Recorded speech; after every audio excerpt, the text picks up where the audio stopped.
And right now I'd like to introduce,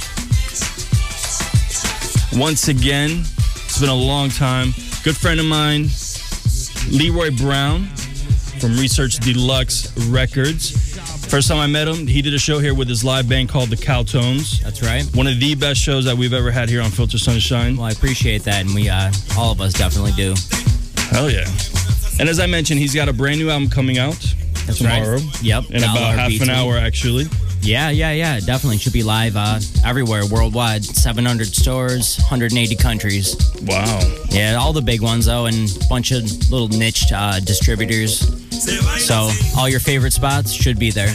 Very nice. Yep. And give the listeners a little bit of a background as to, for the album, what you've done, how you got involved with it, whatnot.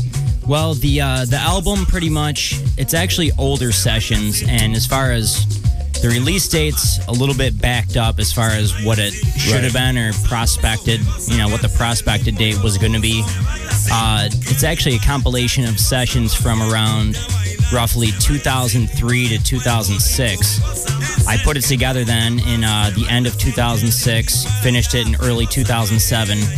Did like a small promo run of that, some CDs, kind of just more like a white label kind of approach to it. About a year later, me and Doug Thorough, Brian actually from High Poetics, we put together Research Deluxe. And so that was about a year later. So I figured at that point, why rush anything? Let's get the label up to speed and just use that. And that actually turned out to be the first release. So DLX 001. Nice. It's kind of it's got a lot of personal things on it. There's it's kind of a time of my life, like coming of age in a sense. I ups and downs. My mom passed away, and kind of I started working on those tracks more and more heavier after that happened, and then that kind of transferred into everything. And so personally, I felt like I had to put it out still, even though it's kind of not like past news, but you know where I'm coming from. Kind of, it's not as fresh as like. I think it is. I heard it when we first met. It's definitely. I think it is. I think it's definitely as fresh. I agree. It's definitely fresh material. It's current with the times for sure.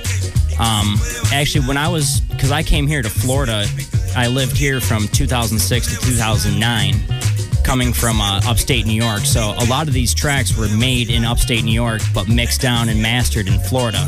In Orlando. Actually in Colonial Town. So that was kind of cool.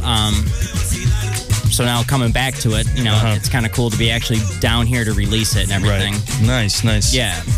And LeRoy Brown's going to be joining us on Thursday night. He's going to be doing an opening set promoting the album at Sky 60. So you're definitely going to get to hear a lot of the tracks. Yeah, well, I'm gonna live. That's correct. I'm gonna run a lot of the tracks, and I'm gonna run. We're gonna be dancing too. Very cool. Yeah, I'm really looking forward to that. And we're gonna hear a brand new track. What's the name of the first track? The first track we're gonna hear is called "Just to Stop," and that was this one's kind of cool because this kind of set the tone for how I wanted to do the LR Beat Suite. And I tracked this in an old warehouse space in Rochester, New York. This old, it overlooks a railroad yard that sits right there. And actually, I had a lot of grounding issues in there. So there was a lot of noise that we were getting. It was just a real raw place. So with the Just to Stop, it was kind of like a Just to Stop on the train line, Oh, nice. And originally, there was like some trains and stuff in there in the beginning, but didn't make the cut in the end, All right, so let's preview this track, and LeRoy Brown's going to join us momentarily again. We'll continue the interview, get to kind of pick his brain a little bit as far as like his influences and whatnot. Definitely. Checking out another track from the LRB Suite, officially out now worldwide. All of the major digital distributors. Big ups. Let's give our man a hand of that. Appreciate that. Phenomenal. Yes, definitely. It's been a long road, long one. What's this track called? This is called Fallen Comrades. This is actually kind of a reflection on the family and ups and downs. Nice. Yeah. All good though. Did you do all the cuts? All good though now. Yep, that's me. Actually, shout out to Abdias Garcia out there. Did the bass parts on this too. Actually, this and the previous track we just heard, he did the bass on that as well. and Lee Ritter from the Caltones. He did some guitar on a little bit on this one and a little bit on the last track. Okay. Well, second to last, actually. Come Again Soon is that one. Very cool, very cool. And we got one more track coming up right after this.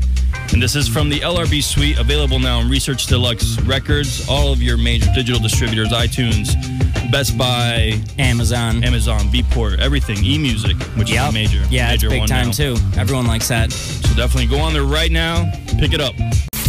So what's in line? What's next for Research? What do you got planned? Well, we got a lot of stuff in the works here. We got, when I was in Florida here, actually, that was kind of where the, seeds were laid for Research. Right. So over the course of the 3 years that I was here, I tracked about between like my own solo projects and like a few group projects, a small Caltones project. I did about almost 6 records worth of stuff. So you'll see all that coming up. I have the Students of Science. That was a collaboration between me and one of the guys from the Caltones, a little more on the electronic and experimental kind of beat tip. So that's pretty dope.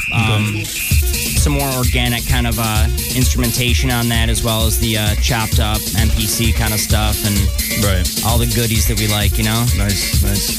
So I think that'll be coming up next. And then we got something coming up from another good friend of ours. Crates Anatomy. We got a Crates Anatomy record there. Be on the lookout for some more actually drum and bass kind of stuff we'll have coming up too this year.